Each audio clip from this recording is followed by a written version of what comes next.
Bienvenue dans votre émission hebdomadaire où on débriefe l'actualité footballistique de la semaine. Cette semaine, justement, c'était la trêve et c'est encore la trêve aujourd'hui et demain. Comment ne pas parler de notre équipe, de la France et je vais te laisser commencer. Le match le plus important, je pense que c'était celui de mardi, avec une belle qualification contre l'Ukraine. Match assez simple. On s'est imposé au début, c'était assez dur, ils ont mis le bus, mais on s'est imposé assez facilement. Maintenant, on se projette sur la Coupe du Monde. On a vu quoi contre l'Azerbaïdjan. Didier Deschamps a un peu fait tourner. Le retour d'N'Golo Kanté, pour moi, c'est un peu le truc marquant de cette petite équipe et on voit la dynamique qu'il apporte. J'ai vu beaucoup de personnes en parler. En effet, il apporte une dynamique de fou. Et je sais que toi, tu as suivi un peu l'Italie de plus près. Je sais pas si tu peux nous en parler.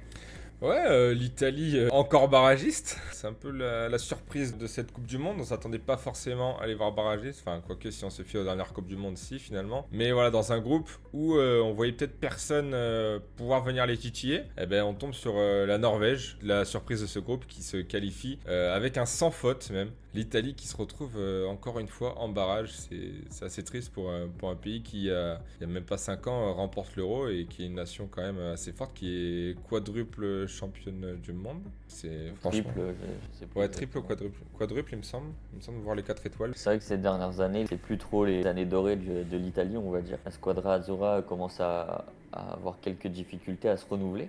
On n'a plus de pépites italiennes. On a Verratti. trop parlé de pépites italiennes. Franchement, bravo à la Norvège parce que déjà, ça fait extrêmement plaisir pour Haaland qui Déjà.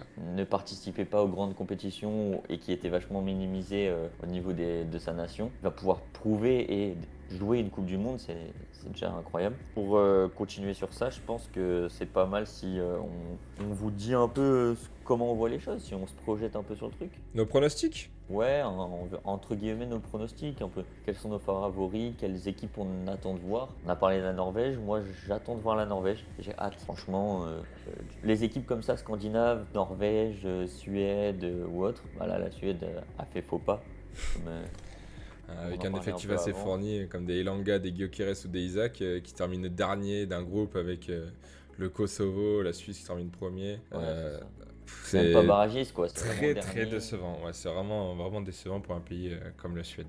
Et bien sûr, derrière la France, moi j'y crois parce que j'ai vu une stat intéressante, c'est que si on comptait pas la défaite au penalty, Mbappé était invaincu en Coupe du Monde. Ce serait quand même fou de refaire la run parfaite et d'arriver et de tâter cette finale. En vrai, ouais, il y a des équipes, bien évidemment, on s'y attend. L'Espagne, qui est assez solide. Moi aussi, j'ai des petites équipes que j'aimerais bien voir. Moi, c'est la Turquie. Franchement, qui m'ont assez impressionné pour ces éliminatoires pour le moment. Franchement, je pense que j'ai confiance en mon équipe de France. Il y a énormément de petits talents, des petits nouveaux qui viennent d'arriver, qui font leur première sélection, les Cherki, les Ekitike. Je pense qu'il y a vraiment pas mal de talents, les doués pour qu'ils cette sa première Coupe du Monde. Je pense qu'il y a de quoi faire une équipe très très solide. Et je pense qu'on peut vraiment regarder droit dans les yeux de n'importe quelle équipe, que ce soit l'Argentine, que ce soit l'Espagne, que ce soit n'importe qui. Je suis assez confiant. Ouais, tu vois, peut-être je manque d'objectivité sur le papier, en Mm. individualité et pas forcément en équipe. Mais je trouve qu'on a les plus gros prospects du monde, que l'équipe se renouvelle le mieux. Alors moi, je trouve que un peu partout, on a du doué, comme tu disais, genre des prospects, des talents vraiment qui peuvent créer des différences dans les matchs, à l'image de Mbappé en 2018.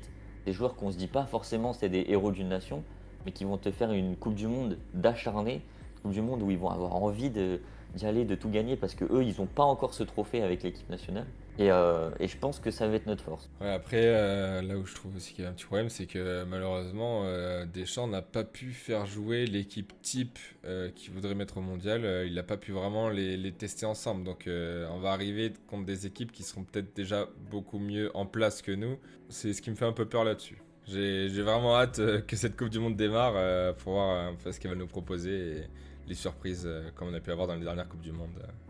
Hâte de voir ça. En tout cas, merci de nous avoir écoutés. C'était Merci. une édition un peu spéciale par rapport à la trêve La trêve, internationale les équipes nationales. et on se retrouve dès la semaine prochaine pour les championnats. Allez, Allez, à ciao, plus. ciao.